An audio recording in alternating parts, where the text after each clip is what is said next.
ধানমন্ডি ৩২-এর রাস্তার দুধারেই এভাবে পুলিশের ব্যারিকেড। গত ১৫ বছর আওয়ামী লীগ সরকারের শাসন আমলে এই ৩২ নম্বরেই নেতা কর্মীদের উপচে পড়া ভিড় থাকত। তবে এবারে একটু ভিন্ন অবস্থা। রাজধানীর ধানমন্ডি ৩২ নম্বর সড়কে কাউকে যেতেই দেওয়া হচ্ছে না। আশপাশের এলাকায় কাউকে কাউকে মারধর করতেও দেখা গেছে। আজ বৃহস্পতিবার সকাল ৭টা থেকে বেলা ১১টা পর্যন্ত এই চিত্র দেখা যায়। ধানমন্ডি ৩২ নম্বর সড়কে বঙ্গবন্ধু শেখ মুজিবুর রহমান স্মৃতি জাদুঘরের আশপাশের এলাকায় অনেক মানুষ লাঠি, বাঁশ, পাইপ নিয়ে অবস্থান করছেন। সরজমিনে দেখা যায় এই এলাকায় কেউ এলেই তাদের থামিয়ে জিজ্ঞাসাবাদ করা হচ্ছে, কোথায় যাচ্ছেন, কেন এসেছেন তা জানতে চাওয়া হচ্ছে। এমনকি পরিচয়পত্র, মুঠোফোনও দেখা হচ্ছে। ৩২ নম্বর সড়কে কাউকে ঢুকতে দেওয়া হচ্ছে না।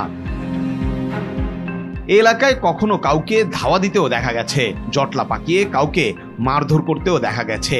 এমন বিশৃঙ্খল অবস্থা যেন আওয়ামী লীগের দু হাতের কামাই, এমনটি বলছে সাধারণ মানুষ। ধানমন্ডি ৩২ নম্বর সড়ক সংলগ্ন ট্রাফিক মোড়ে একটি গাড়িও দেখা যায় পড়ে থাকতে।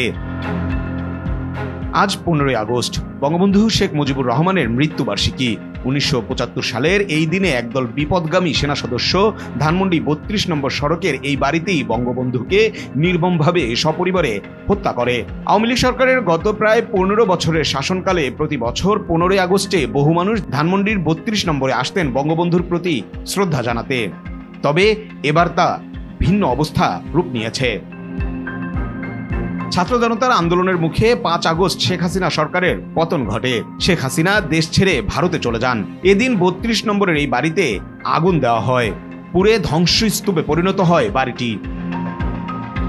আওয়ামী লীগ ও দলীয় সহযোগীরা ১৫ই আগস্ট পাল্টা অভ্যুত্থানের চেষ্টা করতে পারেন বলে এমন খবর পেয়েছে বলে দাবি বৈষম্য বিরোধী ছাত্র আন্দোলনের। বৈষম্য বিরোধী ছাত্র আন্দোলনের সমন্বয়করা বলছেন, কেউ এই ধরনের কোনো চেষ্টা করলে প্রতিহত করা হবে। আজ সবাইকে রাজপথে থাকার আহ্বানও জানিয়েছে সমন্বয়কেরা। মৃদুল ইসলাম, নিউজ নাও 24, ঢাকা।